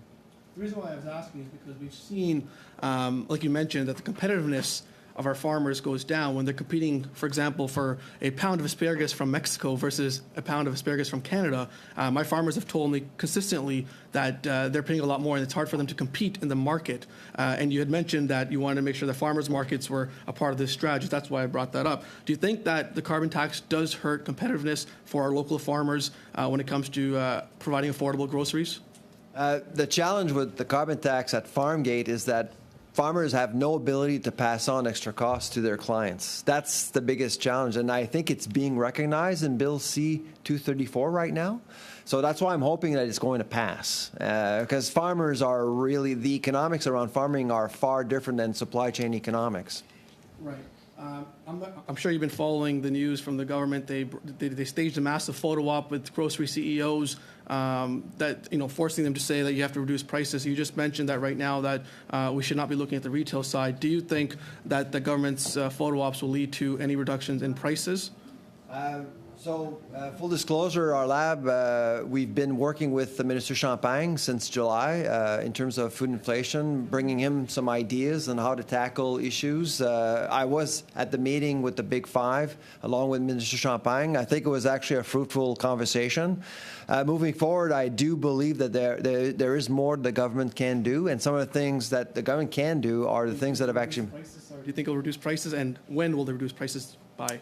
I don't think that it's a good idea for Parliament to control, fix, set prices at retail. I think it really opens up a can of worms. It's a dangerous road to take. In France, and I think that to a certain extent, Mr. Champagne is inspired by France. In France, they actually set up a guideline for 5,000 grocery products. It wasn't about price setting. It was more a guideline for the industry, and the discussions included manufacturing. Actually, in fact, France started with manufacturing before going with retailers. So do you think it was a wrong step for the government to jump the queue instead of working with our manufacturers first? I did recommend to Ms. Champagne to start the conversation with manufacturers. He decided to start with the Big Five. That was the decision of the cabinet. It must not be a sexier photo op, I guess, but thank you for that. You also talked about supply chain and trucking and transportation logistical. How much do you think that plays a role in food prices? Did you have like a rough percentage? I know you said it was difficult to compound all of that, but any ballpark figure you could give us on the numbers we're looking at? We don't have a figure right now. We're desperately looking into the matter right now, but it's hard to overlook. You talk to transportation companies; they are charging more to transport anything, and frankly, because we are a large country with only 40 million people, you have to look at logistics, and our logistical system is not that efficient, and it's very costly, and it requires more energy, and when it requires more energy, well, the carbon tax actually is added to that. That's why the compounding effect, we need to look at the compounding effect of the carbon tax across the supply chain. And right now, we haven't seen anything looking at that issue. So you would agree that I was having a lot of fun. Let's go quick. We want to get through the full third round. MP Baker, please, for 5 minutes. Thanks very much. And I'd like to direct some of my questions to Mr. Charlebois as well, if I may. Welcome back to the committee, Mr. Charlebois. In a prior exchange and a discussion with one of the colleagues, you had said that the Bank of Canada had estimated that the impact of the price on pollution on grocery prices was about 0.15%, but you also said that it's impossible to estimate it accurately, the impact of the price of pollution or the carbon tax on grocery prices. I'd like to, one of the things that I hear from my constituents in Etobicoke Centre all the time is the question, why are grocery prices so high? So we've spent a lot of time on this aspect, but what I'd like to know is, I'd like to talk about some of the other causes of the reason that food prices, that grocery prices are so high. So my first question is, could you share with us, to the best of your abilities, what is the impact of Russia's invasion of Ukraine on food prices? Thank you for the question. So the February 24, 2022 invasion of Ukraine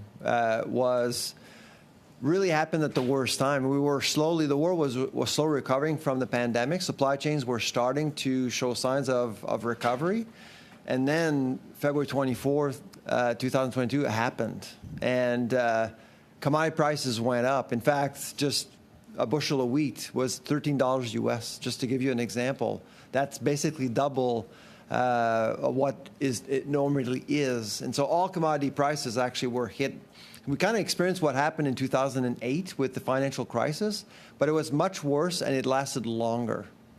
And so we paid for that for several months since, I would say, probably September 2022 to just about August of this year. And that's why we're starting to see prices drop, because commodity prices are actually much lower. A bushel of wheat is now at $6.35 US, much more manageable. If you actually look at this week's CPI report from Statistics Canada, there are many items that are actually cheaper now than just a month ago. Coffee, flour, tomatoes, potatoes. That's a sign things are softening, and because of the blow that we actually had to absorb back in February 2022. Now we're past that. I was very concerned about, the end of the Black Sea deal this summer. I was concerned about India's position on rice. Markets are much more rational right now, which is actually helping Canadians. But surely what Russia's done to deteriorate Ukraine's agricultural capacity, bombing farms, bombing grain storage, we've all seen these scenes on television. Yes, there isn't a Black Sea grain deal. Really, Ukraine's found a workaround right now to try to export its food. It produces about 10% of global wheat supply and a bunch of other things. Surely this is having an impact on prices still today, is it not? Not necessarily for us in Canada. You see, in Canada, North America is a bit of a food security bubble compared to Europe. We often say that Ukraine is the bread basket of the world. It's actually the bread basket of Europe, really. We don't really import a whole lot from Ukraine. And so in North America, we do produce a lot of commodities, and we do process a lot of it here on our continent, which is why when you look at the entire globe with food inflation, Europe was really a mess for a long time.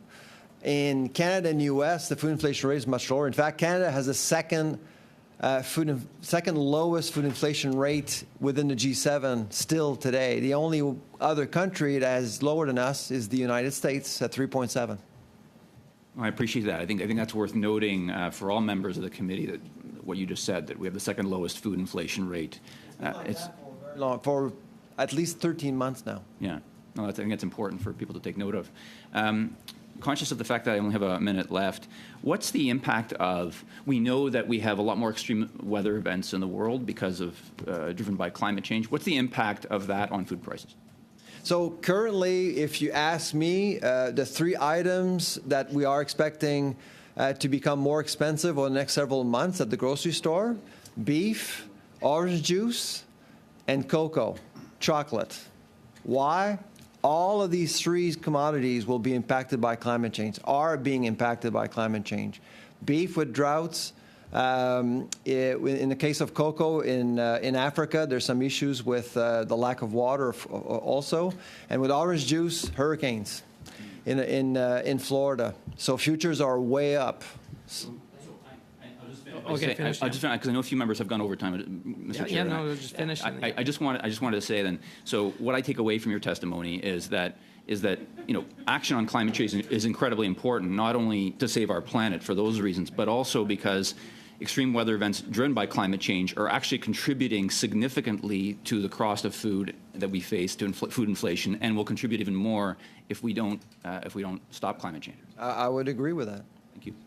Okay, well, thank you, MP Baker and MP Samarino. Thank you, Mr. Chairman.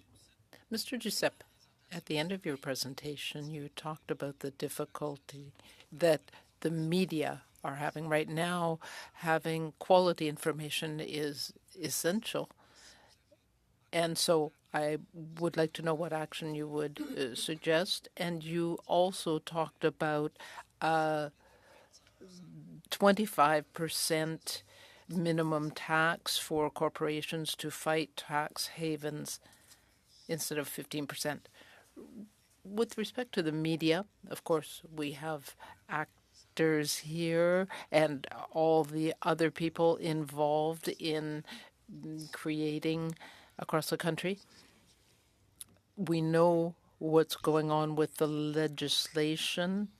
We want to make sure that these large digital companies, streaming companies and others, pay their fair share of taxes, but also that they don't act like vampires and empty out the resources of news companies. There's a real struggle there. At the same time, our media are suffering, and we saw local media in the Montreal region closing. If we don't provide support to them, if we wait for agreements, well, we might reach an agreement in the end, but then the companies will already have closed their doors. So we think that it is important to be extremely proactive. News bureaus and media companies are suffering, and urgent action is needed. Mr. Bélanger has something to add. Well, the minimum tax rate of 25% is our recommendation. The G20 has recommended 15%, but we think that 25% would be better and would represent and reflect the provincial rates for major corporations, which is generally around 18%, and then you add the federal amount on top of that. So this would help Canada reach the world level. So that's something we would suggest as well. The OECD and the G20 has made other recommendations, and we want to congratulate this government for working on negotiating an international price. Other governments have been slow, and they're hoping to do so by 2024. Dr. Stanford, there's been a lot of talk for a while now about the state of the Canadian labor market, and we know that when it comes to skilled tradespeople, we have a shortage in Canada. And I'm wondering if you can speak to the role that significant, steady, predictable public investment in things like housing or the new energy economy could not only help, whether it's public investment directly or whether it's private investment incentivized by good public policy, the role that that kind of predictable offering could play in helping to create the conditions under which companies are comfortable recruiting a workforce and training a workforce to the size and capacity that we require to renew Canada's energy economy, create a lower carbon energy economy, as well as to meet the demand that we need in the labor market to solve the housing crisis. Thank you, Mr. Blakey. Well, I've always been a bit cautious about accepting the idea that there is a labor shortage in Canada, even in particular high-skill occupations. You mentioned skilled trades in the construction sector and elsewhere. And I think that this focus on so-called labor shortages has been somewhat misplaced.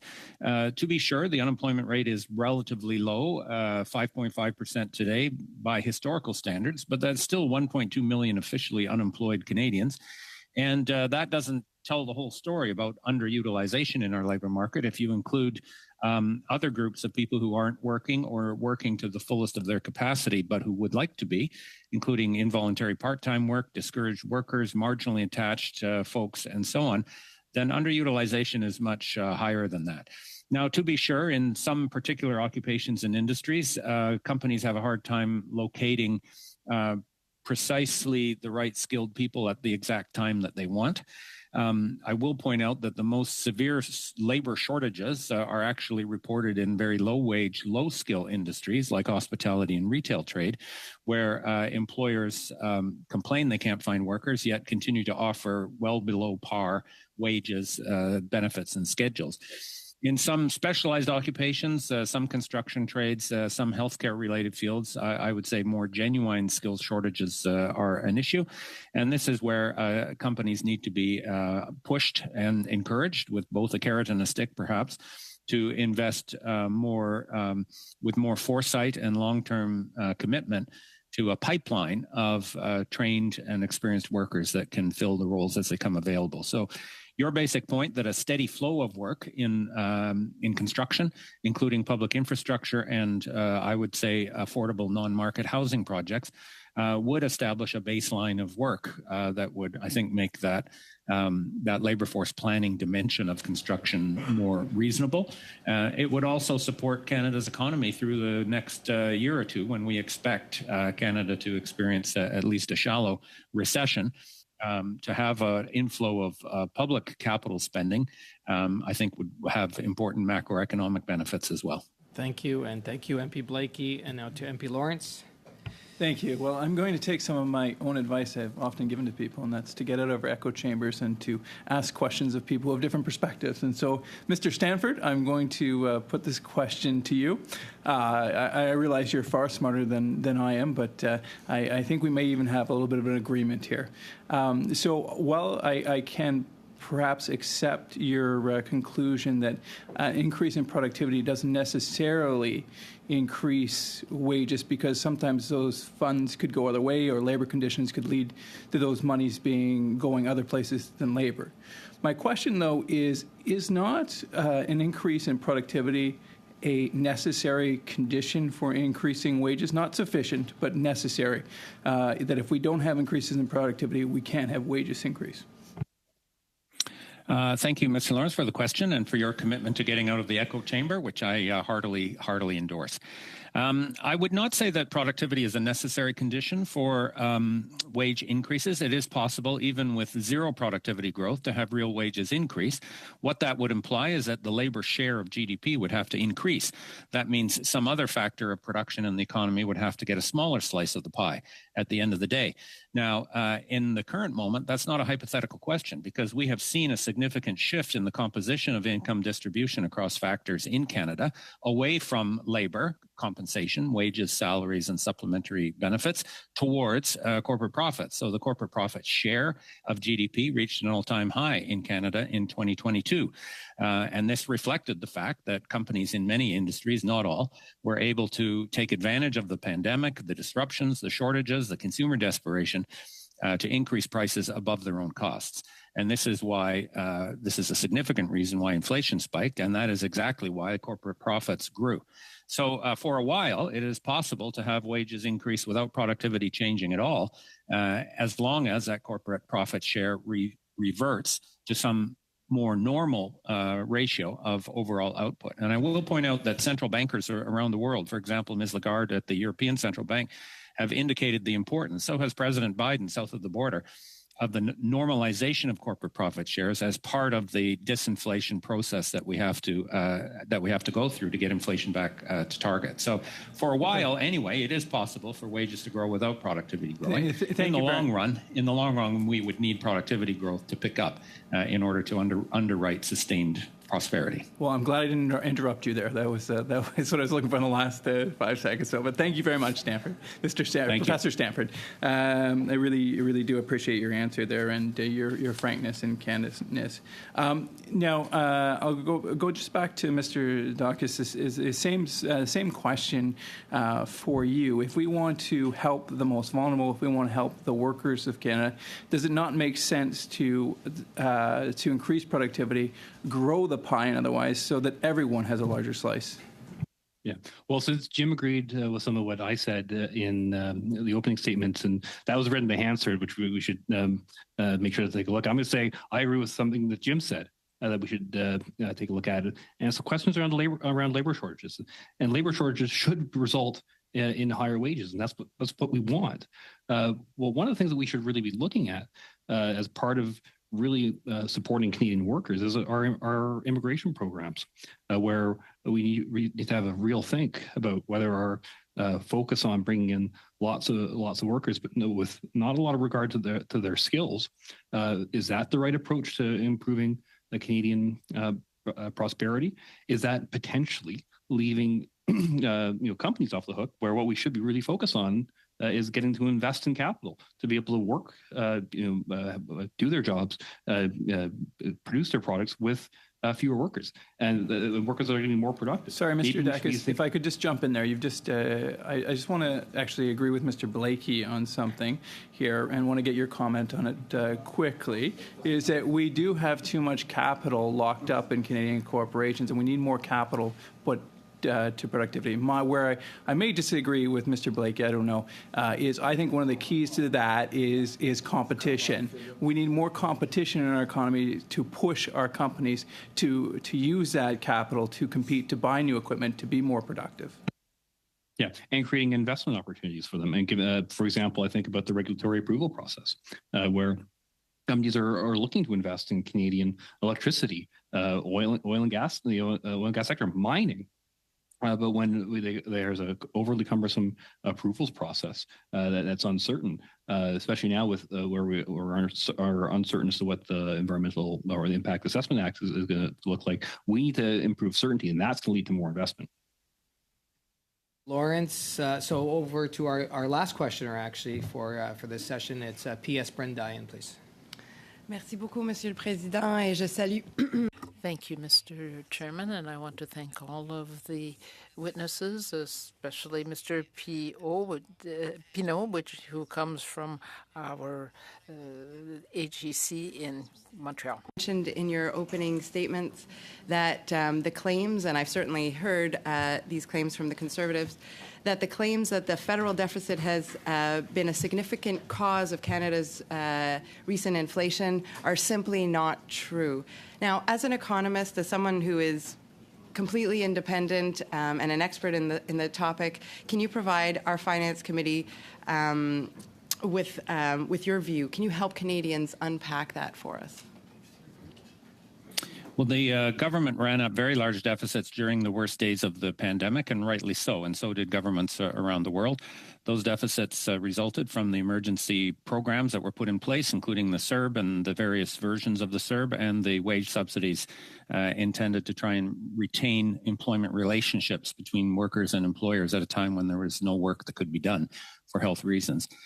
Those deficits occurred at a time of weak inflation. In fact, for a short period of time during the pandemic, disinflation. Consumer prices were falling in Canada.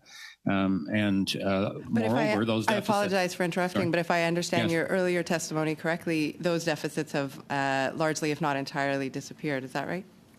Yes, exactly. That was going to be the next part of my sentence. Those deficits quickly disappeared when the CERB and the other emergency programs were eliminated. And we've seen a restoration of fiscal balance faster than was expected at the time, in part because of the faster economic recovery that those emergency programs facilitated. Now we have a situation where the budget in national accounts terms is effectively balanced and cannot be playing any role. There's an argument that has been made that the fiscal stimulus overdid it and that Canadians piled away billions and billions of dollars of extra savings that are now being used to pump up the prices of scarce commodities. And that's not consistent with the evidence. In fact, savings rates among Canadians are still higher than usual. So Canadians are actually still saving, not dissaving. They're not spending that pile of cash. And one of the reasons they're saving is because they're worried about a recession coming around the corner. And ironically, the fear of a recession can make the risk of recession greater because consumers stop spending and start saving. So neither at the time of the deficits nor afterwards, I think, is there a convincing macroeconomic case that those temporary deficits cause the inflation. The inflation has been a global phenomena. There's no relationship to countries' deficit size and the inflation that they've experienced. Thank you for that explanation. You also mentioned that the government is likely to outperform its official projections, both for revenue as well as other benchmarks in the coming years. On what are you basing that on, Professor?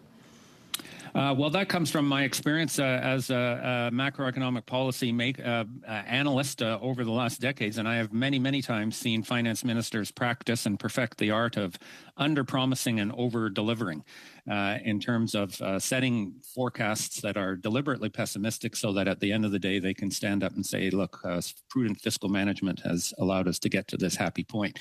And that was obviously about to happen last year. If you look at the Fiscal Monitor reports, the federal government actually ran a surplus over the first 11 of the 12 months of the last fiscal year, equal to $3 billion. Then suddenly in the last month of the year, the government made some announcements, many of which were very important, pre-funding healthcare transfers to the provinces and so on, that got the budget back into deficit in the last month of the year. So, you know, there's clearly some theater, if you like, that's baked into budgets, and this has been true of governments of any political stripe over the last quarter century. Thank you. Thank you very much, Mr. Stanford. Just so that I have time for Monsieur Pinault. Monsieur Pinault, Professeur Pinault, merci d'être avec. Professor Pinault, thank you for being with us. I want to hear your remarks on the key measures for an energy transition. We often hear about carbon pricing as being instrumental in increasing inflation. Is that true, Mr. Pinault? No, I don't think it is that the case at all. The price of oil has increased a great deal, and that's a factor. Our extreme dependence on fossil fuels means that we are very susceptible to those changes. We spend a great deal of money on energy, especially oil products. People are prepared to buy larger vehicles, spend more, and they consume more energy. There are a lot of Canadians that have the means to buy large houses, large vehicles. We need policies to limit that kind of consumption. And thank you. MP Blakey, point of order. Thank you, Mr. As we said. What I anticipate will be a quick point of order. Of course, I think members know it's a well-established parliamentary practice that members are not to intentionally mislead the House or any of its bodies like the committee.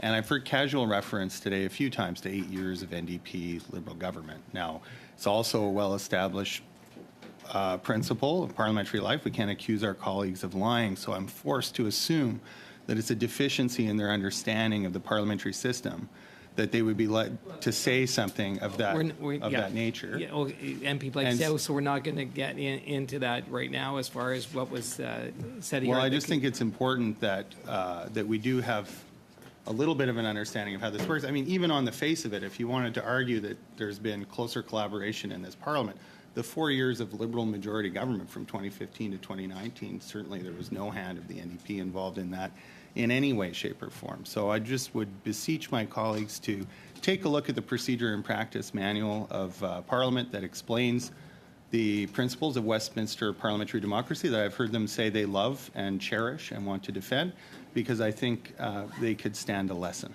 Okay, thank you. I think it's just on that. Like, I think it's a good read, and we should all adhere. We should all. You know what, members? It's about respect and decorum. It is about making sure that we really respect the witnesses that are with us and the testimony that they've been able to provide. And we want to thank our witnesses for the great job they've done. Mr. Chair, well, you know, we're just past the time. You know, I think. Listen, we're going to end on a great note here. Thank you very much. Okay, we are adjourned. Is Minister Freeland going to speak? Mr. Chair, on the point of order.